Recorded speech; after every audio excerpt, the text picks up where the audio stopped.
And right after multiple record-breaking voter turnouts in Jammu and Kashmir during the Lok Sabha elections, now Union Home Minister Amit Shah has once again reiterated that elections for Assembly in Jammu and Kashmir will take place before the 30th of September, which is the deadline that has been set by the Supreme Court.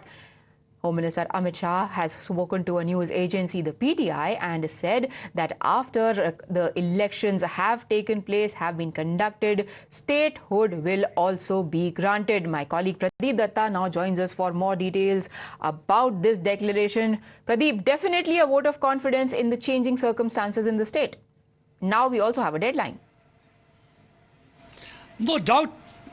No doubt about that, Priya. In fact, riding high on the record poll percentage that has been witnessed in Srinagar, Baramulla and Anantnag constituency. Now, Amit Shah, while interacting with the PTI, made it clear that now very soon the assembly elections will be held, because already there is a court direction that was given last December where the court had asked the government to conduct election by September 30th. So they are saying that we are abiding by the direction of the court, and before September 30th there is going to be assembly elections that will also be held, because many of the political parties, especially National Conference, the PDP, had been often asking this question, why the assembly elections were not held along with the Lok Sabha election. But in order to provide proper security scenario, they wanted to ensure that there is no such terror-related incident. And we have seen that already in this Lok Sabha election also, not a single incident took place except for one in which that Sarpanch was targeted. So now Amit Shah has made it clear, because one, they wanted to have the Lok Sabha poll. Already the delimitation is being conducted. Now they will be having the reservation. And finally, they are going by the plan. They will be having assembly election. After assembly election, statehood will also be given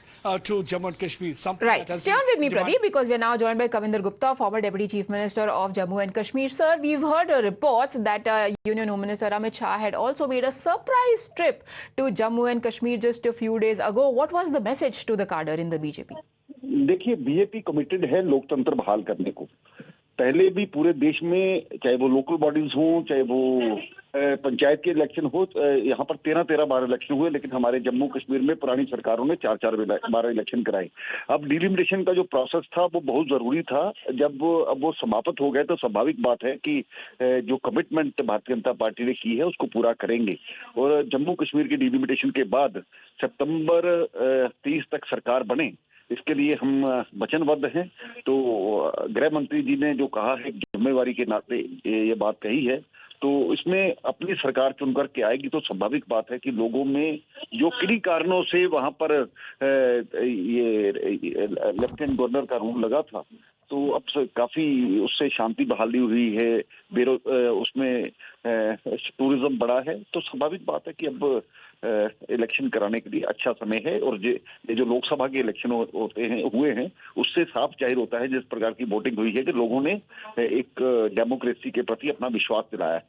her phase में जिस तरह से record turnout दर्ज किया गया है, यही समय है, सही समय का मैसेज दे रहा है नया Kashmir. And now once again union home minister making it clear that they are going to stick with the deadline of September 30th for Kashmir to organize assembly elections as well. Remember, there were several local regional parties who were also saying that they should have been conducted alongside Lok Sabha elections, and that had not happened. But now Union Home Minister saying that it's not too far off the time when the elections will